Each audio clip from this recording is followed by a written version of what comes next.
حضرت عمر رضی اللہ تعالی عنہ تشریف فرما تھے اپنے دربار میں، تو ایک صاحب آئے اور کہا یا عمر لا تنسا موتک، عمر اپنی موت کو نہیں بھولنا۔ یار بھرے دربار میں کسی کو یہ بات کہی جائے تو اس کا رد عمل کیا ہوگا، لیکن حضرت عمر رضی اللہ تعالی عنہ یوں کانپنے لگے جس طرح بید کی شاخ کانپتی۔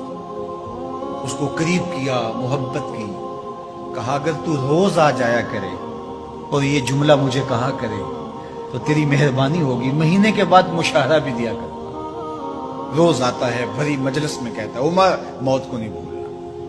ایک دن وہ آیا، آپ نے اسے بلایا، محبت کی اور اس کو مشاہرہ دیا اور الوداع کہنا چاہا تو اس نے کہا کہ میرے سے کوئی گستاخی ہو گئی؟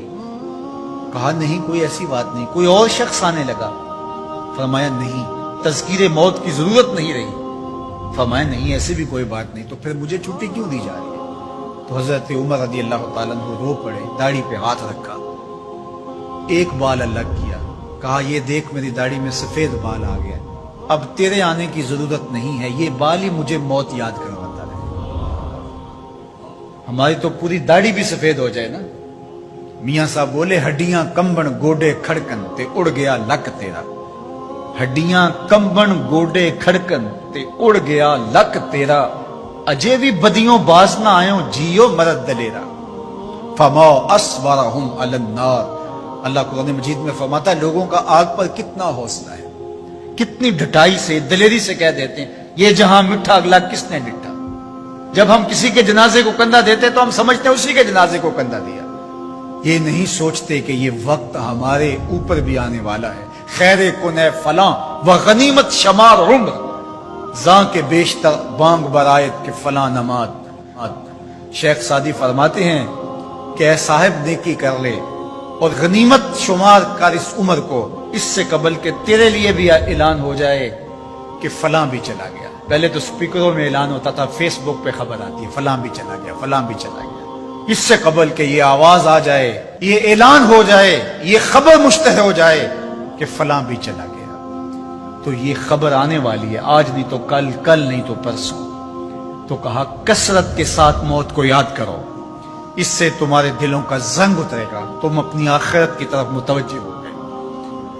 اور دوسری بات ارشاد فرمائی وَتِلَاوَةُ الْقُرْآنِ، اور قرآن مجید کی تلاوت کرو۔ قرآن مجید کی تلاوت اگر تمہاری زندگی کا معمول بن گیا تو تلاوت ایسا نور ہے جو دلوں کے زنگ اتار دیتا ہے اور اللہ کی معرفت کا رنگ چڑھا دیتا ہے۔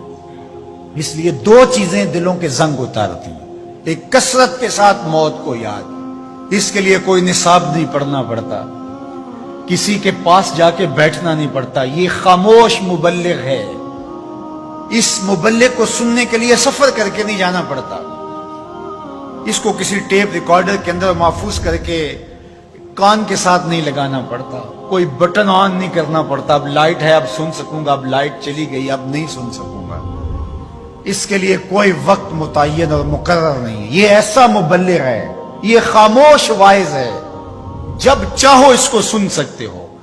تو کثرت کے ساتھ موت کو یاد کرنا یہ تمہارے لیے دلوں کے زنگ اتارنے کا سبب۔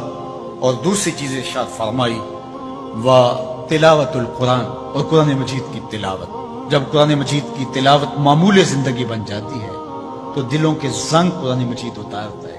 اس سے بہتر دلوں کو پاک کرنے والی اور چیز ہو کیا سکتی ہے؟ اللہ کا کلام ہمارے پاس موجود ہے۔ اس وقت کسی امت کے پاس، کسی قوم کے پاس منزل من اللہ کتاب اصلی صورت کے اندر موجود نہیں ہے۔ تحریف راپ آ گئی، لوگوں نے کتابوں کے اندر اپنی خواہشات کو شامل کر دیا، مشکل چیزیں نکال دی، ان کے اندر بہت گڑبڑ کر دی، لیکن قرآن مجید کسی زیر اور زبر کے تغیر کے بغیر صدیوں قبل جو سینہ محمد صلی اللہ علیہ وسلم پہ نازل ہوئی تھی آج بھی اسی طرح موجود ہے۔